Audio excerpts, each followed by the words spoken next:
I chat online with a lot of you, whether it's on my Facebook page, in email, or here in the YouTube comments. And if you're on my Facebook page, you know that I like to post a lot of photos, almost every day.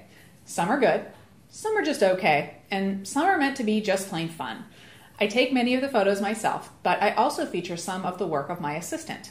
I'm also always looking at your photos, whether you send me a portfolio link, some image attachments, or post a few on my Facebook page. In all of that, one of the most common questions that I see online, whether it's an image that I captured or one that you did, is, what were your settings? Usually this means that someone wants to know the shutter speed, aperture, and ISO, so that they can duplicate the image, or one similar to it.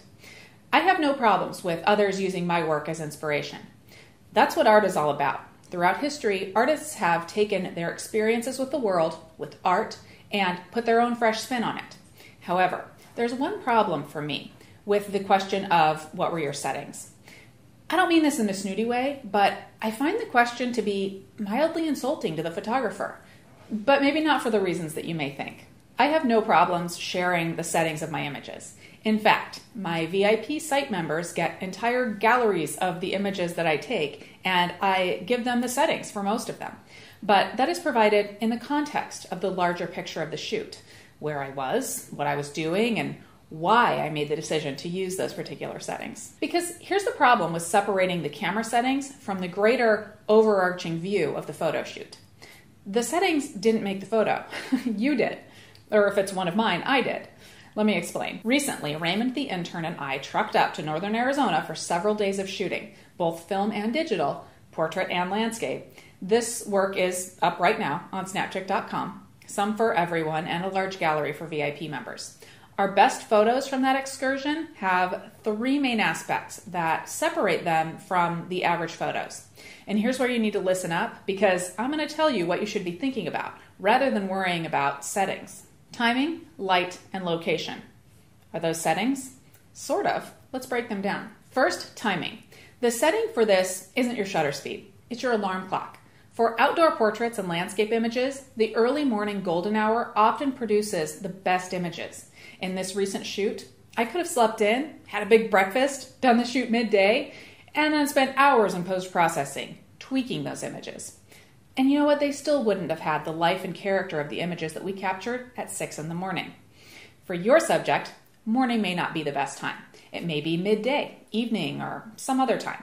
There is no one best time, but you can definitely make great strides in achieving the look you want by selectively choosing the time of day during shooting. For this shoot, I wanted natural, soft, warm light, so sunrise was the best time for me. A black and white shooter going for a moody look in their portraits might want to shoot in midday, harsh sunlight. If you're shooting the portrait of a family with young kids, maybe sunset will be a good time to get soft light, but not have super grouchy, the kids woke up too early this morning subjects. The key here is to shoot with the timing that best suits the style. Why fabricate that mood in Photoshop when you can set the timing and get the image that you were looking for? Second, lighting. This can go hand in hand with timing. On that morning that Raymond and I shot portraits outside, it was a cloudy sunrise. This didn't provide the most stunning sunrise images, but those clouds acted like a giant softbox for the portraits, meaning that for most of the shots, we had this type of soft lighting that would normally take strobes to produce. Instead, we had no equipment with us at all except a camera and a lens. The timing and the lighting produced by the cloudy sky worked together to give us fabulous lighting. Third, location. Did we go to a parking lot? That could actually be fun, but instead we went to a few places, all within a mile or so of each other, including a field of flowers, a field of lava rock, and a forest. These are interesting locations with their own lighting, colors, and characteristics.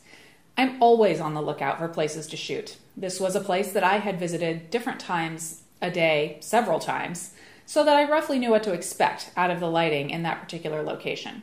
Scouting out your spot and actually visiting there during the time you plan to shoot can help prevent surprises and enable you to plan for a great shoot, because a good location with bad lighting or timing, not so good. So we got up early, got pretty lucky with the soft light from the clouds, and then we went to places where we could immerse ourselves in different forms of nature and capture several levels of visual interest. Now here's your assignment. The next time you see an image that you like, stop and think for a moment. Did the gear and the gear settings make the image? Or is the most important aspect the timing, lighting, and location?